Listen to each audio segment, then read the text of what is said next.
سڵاتان لەبێت بەخێر بێن بۆ ئەم هەفەیڤینە تایبەتە. لەم هەفەیڤینەدا باس لە مەترسیەکانی سەر زمانی کوردی بەتایبەت لە ڕۆژهەڵاتی کوردستان دەکەین بەهۆی ئەوەی کە لە قوتابخانەکان ناخوێنرێت و هەندێک دایک و باوکانیشان کە بە گوێرەی پێویست گرنگی بە زمانی دایک نادەن و منداڵەکانیان فێر ناکەن بەهۆی ئەو بارودۆخە تایبەتی کە لەوێدا هەیە. بۆ باسکردنە سەر ئەم بابەتە بەڕێز ماجد مردەوخ شارەزای زمانی کوردی لەگەڵمانە. کاک ماجد گیان زۆر بەخێر بێت. سپاس کاک ماجد شارشم پێدا ئاماژەشم پێ کرد زۆر کەس پێی وایە ئەگەر زمانی فارسی فێری منداڵەکەی بکات باشترە دواتر باشتر لە قوتابخانە دەتوانێت پەروەردە بێت کاری باشتری دەست دەکەوێت وەک لە ڕۆژهەڵات باوە دەڵێن لەهجەی نابێت. بەرحاڵ ئەمە و خۆش دەزانی کابرا کە پێش ئەم مساحبەیە پێش ئەم مقابلەیە پێش ئەم هەفەیڤینە باسمان دەکرد کابرا کە خەریکە قسە دەکات بەشێک زۆر لە وشەکان فارسی بەکاردێنێت یانی خەریکە جێکەوتووە. ئەمە بەڕاستی مەترسیە لەسەر زمانی کوردی یان نا؟ وەڵا کاکە لە سەرەتاوە عەرز کەم ئەوە قسەی زمان نییە، قسەی ورەیەکە کە بەداخەوە ئێمەی کورد زۆرێکمان بەرمان داوە، قسەی وەرەبەردانی خۆییە، قسەی لە دەستچوونی کەسایەتیە وەکو میلەتێک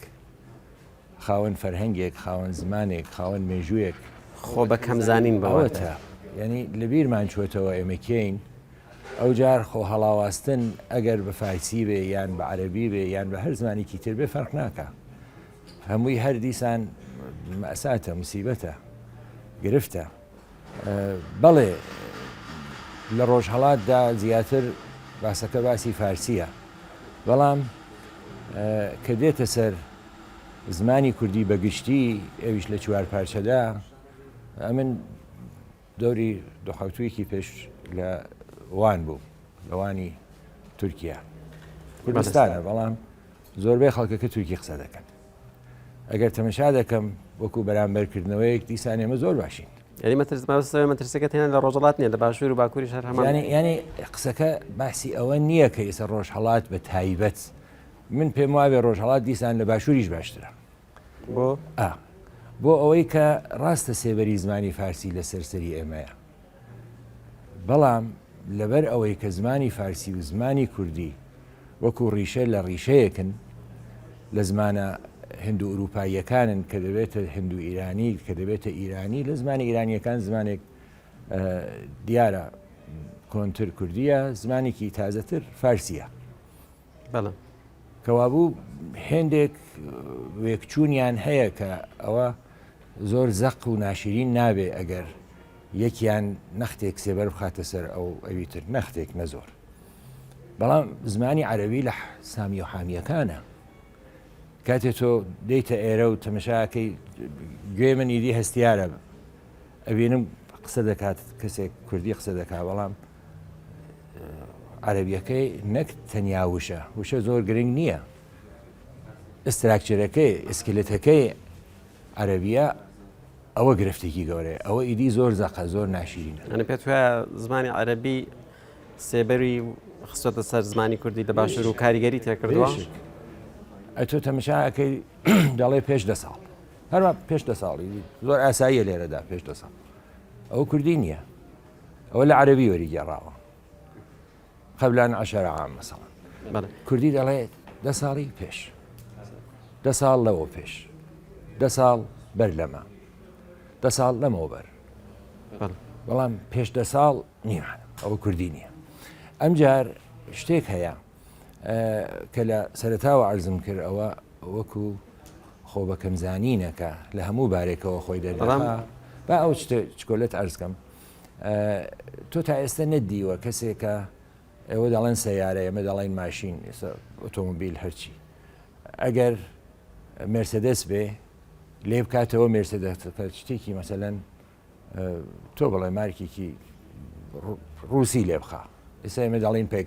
پێکانێکی لێ بخە، بەڵام زۆر دیتوتە کە پێکانەکە لێ دەکاتەوە مێرسەدەسی لێ دەخا. خۆ دیارە بەوە نابێتە مێرسەدەس بەڵام دیارە خۆی پێکەمە مرسدسەکەی پێ لەسرە ئەو لاساییکردنەوە لە خۆ بەکەم زانینەکەەوە دێ. بەڵام کاک ماجد بەکارێنانی وشە وا ناکات کە جیلێک وردە وردە کۆمەڵێک چەمک و دەستەواژە و شەی لێبیر بچێتەوە و ئیتر بۆ نیو ئەو زمانە نەگەڕێتەوە و ئەمە وردە وردە جیل بە جیل بەو جۆرە دایرەی وەک دەڵێن دایرەی واژەگانی دایرەی وشە وشەی کوردی بەرتەسک و بەرتەس بکاتەوە. کاکە سێ پێوەرمان هەیە بۆ ئەوەی کە زمانێک بناسیین تەنانەت زین ئەو دووە کە تەمەشایانەکەین دوو زمانی جیاوازن یا دووزاری یەک زمانن. یەکەم کەشی ناو دەما دەڵێن فەزای دەهانی بە فارسی واتە شێوەیەک کە ئەو ماسوولکە و نێو دەم دەخونجێت هەر لە منداڵیەوە بۆ زمانێک کە ئەگەر تا گەورەبی زمانێن قسەت نەکرد بێ فێری نەبوو بیتی بە گەورەی فێریوی زمانێکی تر تا دەمەکەیتەوە دیارە ئەوە تۆ ئەو زمانە نیت دەڵێن لەهجێ هەیە دەڵێن بنزاری هەیە. ئەو جار بەشی دووەم دەبێتە ئەو باسی وشەکە جەنابەت ئەفەرمی بەڵام لە هەردووکیان گرنگتر ساختمان یا ئستراکچری زمانە ئسکلێتی زمانە ئەوەیە گرنگە. ئەتۆ لە زمانە ژێرمەنەکان من زۆری بە دوواچووم تەمەشاکەی ئاڵمانی و هۆلەندی و ئینگلیزی لە سەتا زیاتر لە هەشتایان هەر یەکوشن. پێت وایە هێشتا لە ڕۆژەڵاتی کوردستان ئەو ستراکچرە یا ئەو بینایی زمان هەروە خۆی ماوەتەوە و نەگۆڕاوە ئەرزم کرد نەچوە بۆنەوە دروست نەبووە بەو بۆنەوە کە زمانی فارسی و کوردی ستراکچرەکەیان لێک نزیکە یەک نین فەرقیشیان زۆرە بەڵام لێک نزیکن دیسان یا بڵێن لێک نزیکترن تا کوردی و عەرەبی ئەو تێکچوونە کەمترە دەنا هەر ناخۆشە هەر ناشرینە هەر دیارە ئەمما خەتەرەکەی تۆ لێرە زیاتر هەستی پێکەی. ئەمجار ئێمە لە ڕۆژهەڵات بێکەسین دڵسۆزمان نییە کوا خوێندنمان کوا دەفتەر و دیوانمان کوا دەسەڵاتمان هیچ. ئەگەر تۆ تەمەشاکەی مەسەلەن لە شارێکی وەک سنە چەند مامۆستای خێرۆمەند دێن قوتابخانەیەک دادەنێن ئەو جار دەڵێن بەشک و منداڵەکان تا بنێرن کوردی خوێندنەوە و کوردی نووسین فێر ببن لە دە باوکو دایک ممکنە دوانیان دانێکیان پێخۆش بێ لە سەرینەی ئەو هەموو شەرمەسەریە و گرفت و مسیبەت و نەهامەت و بێدەسەڵاتی و دەستکورتی و هەموو ئەوانە دیسان هەر دەڵێ باشە منداڵەکەم با کوردیەکیش فێر بێ کەم. بەڵام تۆ لێرە تەمەشاکەی خوێندن بە کوردیە دەفتەر و دیوانت بە کوردیە دەستگای دادت بە کوردی هەموو شتێ کوردیە. ئەوە بۆن دەبێت بۆ دەبێ بڵێ چزانم فڕۆکەخانەی هەولێری نێودەوڵەتی ئاخر سێ وشە سێ هەڵە فڕۆکەخانە نییە فڕگەیە نێودەوڵەتی نییە نێونەتەوەییە ئەو جار نێونەتەوەیی سفەت یا ئاوەڵناوە بۆ فڕگە نەک بۆ هەولێر یا بۆ سلێمانی. ئاخر فڕۆکەخانەی سلێمانی نێودەوڵەتی چمانای تێدایە بابە ئەوە فڕگەی نێونەتەوەیی مەسەلەن هەولێر چییە بۆ وای لێ هاتووە ئەو بۆ قەوماوە بۆ ئەوە کە ڕاست لە عەرەبیەکەی وەریگەڕاوە مەتار بەغداد ئەلوەتەن ئەدۆلی وانە کاوە درێژمانی کوردی بەگشتی لەم پارچەکان بەشەکانی کوردستان بیرێکی گشتی لێ بکرێتەوە نەک ڕاستە بۆچی بۆ ئەوە کە ئەگەر بڕوامان لەسەر ئەوەیە کە یەک زمانمان هەیە یەک زمانە ئەوە زمانی ئەو جار زمان بەشبەندیەکەی وایە تۆ زمانێکت هەیە بڵێ کوردی دەکەینە چوار زارەوە زاری باکوور زاری ناوەڕاست زاری باشوور هەورامی و زازایی ئەو زارانە هەر کام چەند شێوە زاریان هەیە تۆ مەسەلەن دەڵێ زمانی کوردی زاری ناوەڕاست شێوەزاری مکریانی شێوەزاری گەرمیانی شێوەزاری سۆرانی ئەو شێوەزاری ئەردەڵانی ئەو شێوەزارانە هەر کام دەیان بنزاریان هەیە